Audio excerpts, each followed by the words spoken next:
Fagton, amoy nakaka-joyful.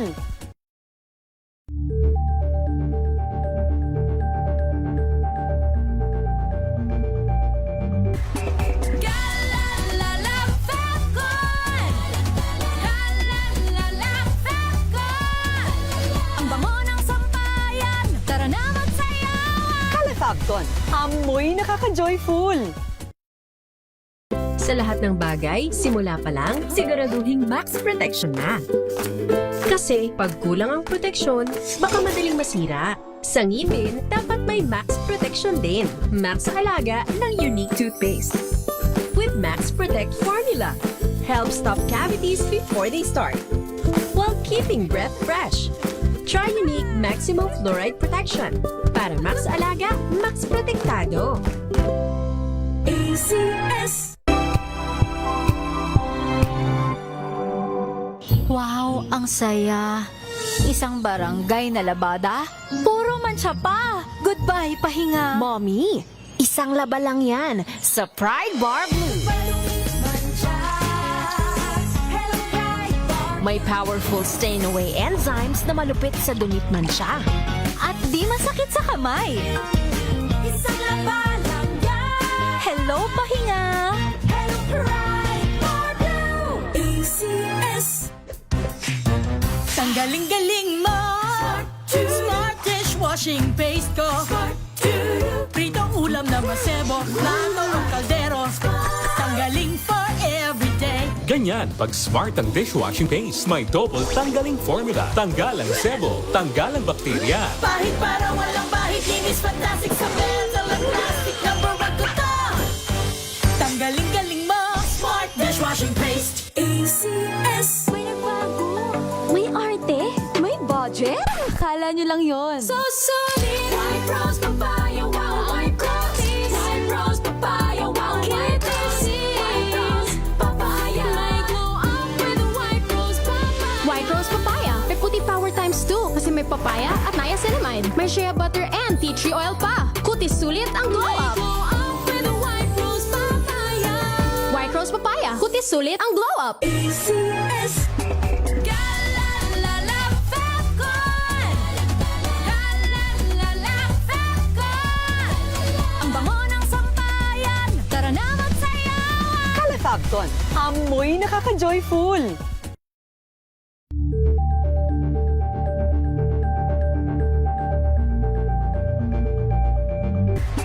Galalala Fagton.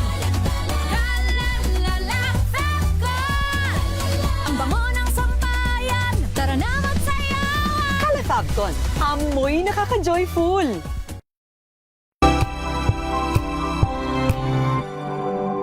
Curious ka ba sa maraming bagay? Kami na ang bahala dyan. Aalamin, tutuklasin at bibigyang linaw namin ang mga katanungang bumabagabag sa inyong isipan. Sa programa kung saan ang bawat sagot ay galing lamang sa mga eksperto. Ang Expert's Opinion, tuwing linggo 3:00 ng hapon, dito lang sa DZRH TV.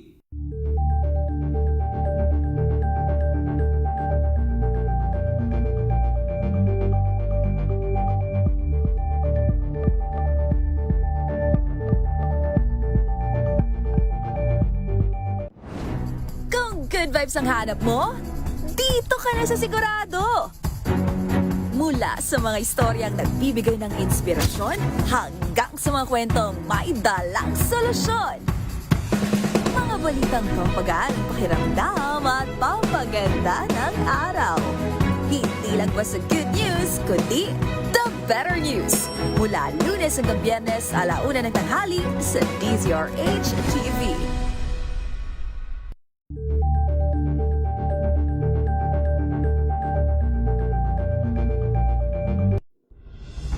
Tuloy-tuloy ang pagtulong, tuloy-tuloy ang pagseserbisyo at tuloy-tuloy ang balitaan kasama si May Binauhan sa Operation Tulong mula Lunes hanggang Biyernes.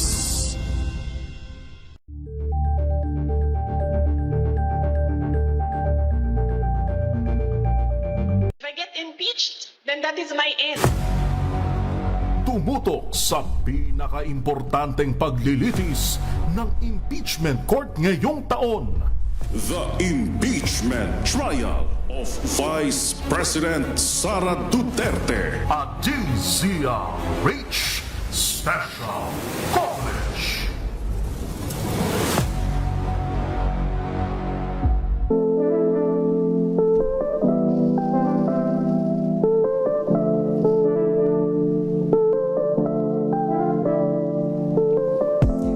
Magandang gabi, Luzon, Visayas at Mindanao. Good evening, Metro at Mega Manila.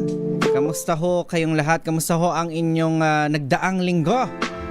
Kalain mo nga naman nasa kalagitnaan na tayo ng Hulyo. Ang bilis ng panahon. Well, recently, I'm sure flooded ang inyong mga social media For You page, ang inyong mga feed ng mga graduation pictures. Diba? Yung may iba't ibang larawan mula sa mga iba't ibang ceremony. Mula dyan sa PICC, siguro yung kaliwat ka ng larawan ng mga sablay pictures. Diba? At of course, yung mga medals, yan, flower bouquets, minsan money bouquet pa nga. At yung mga long sweet message, diba? Iba't ibang acknowledgement, pasasalamat. Actually, nakakatawa basahin, minsan kasi yung iba talagang napaka-generous nila sa pagkakwento ng kanilang mga experiences sa college. At nakaka-proud, diba? Kahit sa panig nating mga nakapagtapos na ng pag-aaral, nagfa-flashback yung mga personal experiences natin nung tayo pa yung dumaan sa kolehiyo, yung mga challenges na naranasan natin hanggang sa makarating tayo doon sa last part ng ating huling kabanata ng ating pag-aaral. Yung nasabi nating sa wakas, graduate na tayo. Diba? Pero ngayong gabi, meron akong gustong itanong sa inyong lahat. Of course, sa ating mga listeners, nakatambay sa ating YouTube Live at ating Facebook Live via DZRH News Television at via DZRH News. Hindi lang ito doon sa mga, of course, sa mga bagong graduate, pero sa ating lahat, diba? Lalo na sa mga matagal nang nakapagtapos. Naaalala nyo pa ba yung araw kinabukasan ng inyong graduation ceremony? Hindi yung mismong hindi yung mismong araw nung pagmamarcha, yung kinabukasan, literal, 'di ba? Yung araw na magsusoli ka ng inyong toga or nakapag-upload ka na ng yung mga graduation pictures. Unti-unti nang bumabalik sa normal yung buhay, yung hindi ka nag-set ng alarm kinabukasan kasi tapos ka na mag-aral. So pag mulat ng mga mata mo, nakatingin ka lang sa kisame, diba? Tahimik. Tapos may katanungang bumubulong, umiikot sa ating mga isipan. Ito yung big question kapag nakapagtapos ka na ng pag-aaral. Ano nang kasunod? Diba nung estudyante tayo, akala natin yung graduation na yung finish line. Well, totoo naman, 'di ba? Dulo kasi katapusan na siya nung ating pag-aaral. Yun na yung dulo ng walang kamatayang pagpupuyat para mag-review sa periodical, sa mga exam. Pero yung graduation na yon, of course, totoo naman na dulo siya, pero kabanata lang siya ng ating buhay, 'di ba? Yun yung pagtatapos ng ating pag-aaral. Pero at the same time, marami ring nagsasabi na doon pa lang nagsisimula. Yun pa lang yung umpisa ng panibagong klase ng pag-aaral. Ito naman yung pagharap natin ngayon sa adulthood, diba? Yung totoong buhay. Kung saan wala nang syllabus. Diba? Ngayong gabi pag-uusapan natin yung mga unang buwan na right after ng yung pagmamarcha, yung yugto kung saan unti-unting nagbabago yung mga patakarang kinagisnan natin sa buhay. Ayan, welcome ho sa ating programang nakikinig sa kwento ng mga manggagawang Pilipino at sumisilip sa likod o sumisilip sa buhay sa likod ng bawat hanap buhay. Ako po si Kyle Bulias at ito po ang Hanap Buhay Diaries. So sa eskwelahan, 'di ba, simple lang naman yung sistema, may sinusunod tayong syllabus. Alam natin kung kailan exam. Well, minsan kasi 'di ba, may mga professor na mahilig magpa-surprise quiz. Pero still, alam natin yung coverage kahit papano. Alam natin yung kung ilang puntos ba yung kailangan nating makuha para makakuha tayo ng passing score. So kahit papano, merong formula yung tagumpay. Pero paglabas po natin ng paaralan, kapag nakapagtapos na tayo, haharapin natin yung mundo ng trabaho. Doon natin ngayon marirealize na wala palang orientation ng adulthood. Diba? Walang handbook kung paano ba dapat i-handle yung una nating matatanggap na rejection. Kasi syempre kapag tapos ka na mag-aral, kailangan mo na magtrabaho. So, darating yung punto, no, magpapasa ka ng resume. Ilang resume ba yung maipapasa? Minsan isa lang. Sinuswerte, minsan 5. May mga pagkakataong nga abot ka ng 20 hanggang sa 50, di ba? Tapos kada may notification sa ating cellphone, kada may tatawag, akala natin HR na. Yun pala, may mga mag-aalok lang pala ng promo, ng credit card. Kaya naman, may parcel ka sigurong paparating. So kada may tumatawag para sa ine-expect natin na interview, nandun yung kaba. Diba? Nakakaramdam tayo ng kabog sa ating dibdib. At kapag hindi naman tayo natawagan o masyado nang matagal yung naging paghihintay natin mula nung tayo ay nagpasa ng resume o tayo ay nakadaan na doon sa interview proper, pero wala tayong natanggap na tawag o feedback. Diba? May papaisip tayo, may mali ba sa credentials ko? May mali ba akong nasabi? O hindi ba tayo enough para sa kanila? Diba? Kapag natanggap ka naman sa trabaho, ibang kaba naman yung darating. Syempre yung first day jitters na tinatawag natin, yung pakiramdam na para kang bumalik sa grade 1 kasi napaka-unfamiliar nung paligid para sa'yo. Hindi mo kilala yung mga kasama mo, yung mga makakasama mo doon sa opisina. Na akala natin kapag natapos na tayo ng college, handa na tayo. Pero sa realidad, iba pala yung lengguwahe ng opisina, iba yung kultura. Diba? Kahit na meron tayong on-the-job training, may mga instances kasi, diba? Syempre, hindi naman lahat na-absorb kung saan sila nag-OJT, doon na din sila magtatrabaho.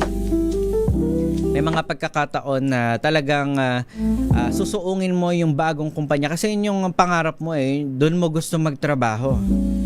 May sa ilan naman, kailangan lang talaga nila magtrabaho for now. Papasukin mo na nila yung ibang work kahit hindi align sa kanilang pinag-aralan kasi urgency, 'di ba? Kailangan na ng kailangan na nilang sumahod. So, mga ganyang pagkakataon, iba-iba yung challenges na kinakaharap, iba yung expectations, iba pala yung grading system dito kasi sa mundo ng pagtatrabaho, hindi na exam yung nagsasabi kung ano ba yung grade natin. Ito na yung mga deadline. Diba? Darating dyan sa punto na ito na mararanasan natin yung una nating pagkakamali. Pwedeng mababaw lang. Pwedeng dahil mali yung na-attach mo na document sa yung email. Maling file yung na-submit mo or nakalimutan mong isisi kung sino yung mga dapat isisi sa yung email.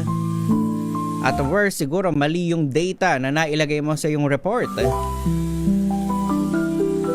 So kung i-compare natin siya, malaking malaking talon kung i-compare natin siya sa experience natin nung tayo ay estudyante pa lamang. Kasi noon, kapag nagkamali tayo sa quiz, siguro pwedeng tayo lang yung nakakaalam kung ano ba yung score natin. Pero tayo lang din yung affected, 'di ba? Kasi score lang naman natin yun. Mali natin, so tayo lang yung affected. Pero kapag nagtrabaho ka na, ibang usapin na siya kasi minsan may ibang tao ring naaapektuhan sa pagkakamali natin sa ating trabaho. At doon natin natututunan yung isa sa pinakamahalagang leksyon ng adulthood na hindi siya yung maging perpekto, kundi ang matutong umamin, tumanggap tayo ng pagkakamali at of course, bumawi. Diba? Kapag yan yung isa sa mga bubungad na mga aral sa atin, sa yung unang bugso, especially kapag first time job seeker ka o kaya as in first time mo makapagtrabaho, na lahat ng actions natin, lahat ng magiging pagkakamali natin, hindi lang tayo yung affected. Most of the time, kasama rin sa maapektuhan ito yung ating mga kasamahan. Pero bukod ho dyan, diba, isa din sa mga, kumbaga, ano man tawag doon, core memory para ho sa mga first time job seeker, ito yung kapag natanggap mo na yung una mong sweldo. Diba? Ang tamis, ang sarap. Pero may kasama ring gulat kasi akala mo parang nakakaangat ka na sa lahat kasi hawak mo na yung sweldo mo nakita mo na yung payslip mo. Pero nandun yung gulat kasi pagka usisa natin sa ating payslip, nandun na, makikita mo na rin yung mga deductions. Diba? Ito yung patikim sa'yo ng buhay. Diba? Yung mga kaltas para sa mga benefits. Of course, nako-compute mo na rin sa utak mo yung mga gagastusin mo para sa susunod na cut-off. Diba? Yung budget mo para sa pamasahe, para sa pagkain, yung ambag mo para sa yung pamilya, yung mga gastusin sa bahay. Syempre kapag ikaw yung may inaasahan, ikaw yung breadwinner ngayon sa bahay, nandyan yung mga bayarin. So doon natin unang nare-realize na ang pagiging matanda hindi lang pala siya yung tungkol sa pagkakaroon ng kasagutan sa lahat ng mga tanong natin sa buhay. Mas madalas tungkol siya sa pag-aaral kung paano ba magpapatuloy, paano tayo magsusurvive sa araw-araw kahit na hindi natin hawak agad yung mga sagot sa mga tanong natin sa about life. Diba sa mga unang buwan na yon, yung moment na graduate ka at natanggap ka na sa trabaho, may mga bagay tayong natututuhan na nare-realize natin na hindi naman ito na ituro sa loob ng classroom. Well, balikan natin. Una dito, yung once na matanggap natin yung diploma, marirealize natin na hindi pa pala ito yung finish line. Kumbaga parang panibagong karera na naman yung kakaharapin natin. Credential lang pala itong diploma na to para payagan tayong pumila sa isa na namang bagong starting point ng ating buhay. Diba, hindi ibig sabihin na degree holder na tayo, tapos na tayo na patunayan kung sino ba tayo. Pangalawa, hindi lahat ng inaral natin magagamit natin agad-agad. Especially sa nakararami sa atin. Kasi may mga pagkakataon na katulad nga nung binanggit ko kanina na hindi lahat ng gumraduate pumapasok agad sa trabaho na aligned sa kanilang pinag-aralan. At okay lang 'yon, 'di ba? Dahil ang unang trabaho hindi lang naman ito sinusubok yung ating talino. Kumbaga mas nakafocus ito kung sinusubok nito kung paano ba tayo matututo. Diba? Kung paano tayo makinig, kung paano tayo makibagay, kung paano tayo bumangon pagkatapos tayong madapa. Diba? Karamihan sa mga employer kasi hindi naman lahat ng yan inaasahan na nila na alam mo na agad lahat. 'Di ba? Mas nakafocus sila kung paano ka matututo kaysa dun sa magkukunwari ka na alam mo na lahat. Kasi syempre kapag beginner, alam naman nila marunong silang tumingin kung sino dito yung beginner lang at marami pang question tungkol sa kanilang mga ginagawa versus dun sa mga nagpapanggap.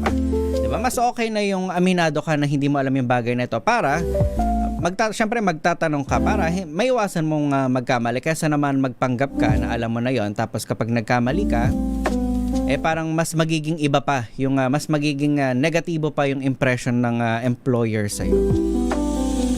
At last but not the least, 'di ba? Natututunan natin sa unang bugso ng ating pagtatrabaho na hindi pare-pareho yung timeline ng mga tao. Diba? Kasi syempre may mga kaklase tayo na or mga kakilala, mga kaibigan na right after graduation meron agad silang trabaho. May mga ilang pa na hindi pa sila gumraduate nakapag-apply na sila. Nakapasok na sila doon sa kumpanya na tinatarget nila. Meron din naman na kahit patapos na tayo sa probationary period ng ating hanap buhay, yung mga kasabayan natin sa college hanggang sa kasalukuyan naghahanap pa rin ng kanilang mapag-a-applyan. May ilan din naman na mas piniling magpahinga muna. Iba umuwi muna sa kanilang mga probinsya. Iba naman ay mas piniling ipagpatuloy yung kanilang mga pag-aaral, di ba? Apply for masteral higher education. May ilan din naman na nagbago na ng direksyon ng kanilang buhay. Kanya-kanyang timeline yan. So kung nasaan ka man ngayon, 'di ba? Saan ka naman sa point ng iyong buhay, lagi natin tatandaan na wala pong iisang timeline. 'Di ba? Hindi tayo nahuhuli, hindi rin tayo napapaaga. Nandun lang tayo sa sarili nating pace. Nandun tayo sa sarili nating simula. Ayan. So habang pinag-uusapan natin to, alam natin na hindi lang naman yung mga fresh grad ang nakaka-relate dito. Of course, tayo rin sa panig nating mga medyo matagal nang nakapagtapos. Maging sa ating mga magulang na nakikinig ngayong gabi, siguro naalala po ninyo yung unang pagkakataon na nakita ninyo yung anak ninyo na suot-suot yung kanilang office attire o yung uniform para sa kanilang first day na pagtatrabaho. At aminin naman natin hindi. Of course, pinagdadasal natin para sa kanila na sana maging mabuti ang buhay, ang mundo pa sa kanila. At of course, sa mga supervisor, manager at mga matatagal na sa kanilang mga hanap buhay, naaalala nyo pa ba yung mga panahon na kayo, yung first time pa lamang, kumbaga bagong empleyado pa lamang, kayo pa lang yung kakaba-kaba? Diba? Nahihiyang magtanong kung nasaan yung pantry o kung sino ba yung kaninong email ba dapat ipadala itong report. Diba? Darating yung panahon na mapapansin natin na iba-iba na pala yung buhay ng mga dati mong kaklase. Iba, nagsimula na lang mag-business. Iba, kaka-resign lang sa kanilang trabaho.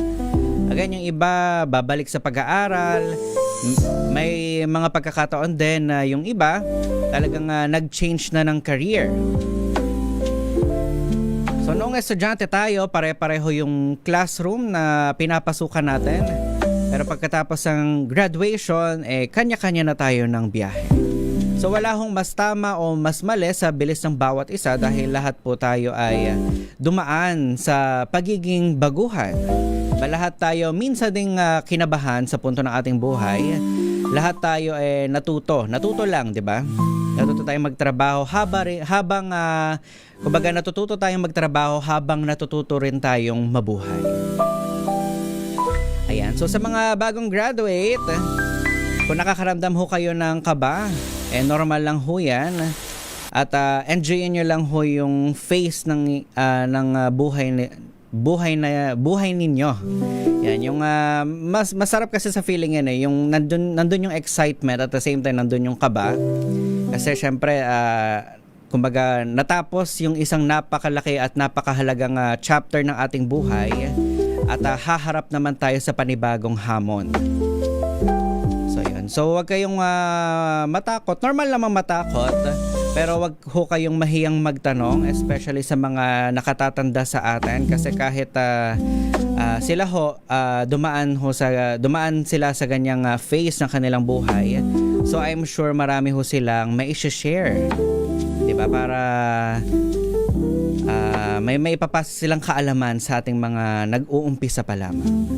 So again, isang malaking pagpupugay ho sa lahat ng mga bagong manggagawa, sa mga bagong graduate, at sa lahat ng mga magsisimula pa lamang sa panibagong yugto ng kanilang buhay. So dahan-dahan lang, 'di ba? Chill lang tayo. Wala namang nagiging expert agad sa first day pa lamang. Dahil lahat po tayo ay minsang naging baguhan. Maraming salamat ho sa mga tumambay sa ating Facebook Live. Ayan, isa-isahin ko lang kayo saglit. Sina Sir Eduardo Narvaez, kay Robert Aguilar. Ayan, kay Margarita Guevara. Good evening po kay Dariel Bert Arwira. Shoutout daw kay ayan, ang Dariel Bert ang mabait. All the way from Brooks Point, Palawan. Ay, good evening din kay Sir Jumong Ostares, CJ Andres from Puerto Princesa City. Ayan, kay Lorelei Avignon at kay Ryan Neil Banyadera. All the way from Brooks Point, Palawan. Good evening din kay Tin Rivera, ang ating former classmate. Ayan, maraming salamat din kay Ma'am Teresita Atienza. At sa iba pang mga tumutok sa ating programa Hanap Buhay Diaries, dyan na rin ho nagtatapos ang ating programa. Magkarinig ho tayo tuwing Sabado ng gabi. Of course, mamayang alas 9 ng gabi sa Pulse Sabado. In the meantime, babay po muna. Susunod na ho ang programang Lunas. Makakasama niyo naman po dyan si Miss Alani Bensal. Pilipinas ang ating oras, alas 7:35 ng magandang gabi.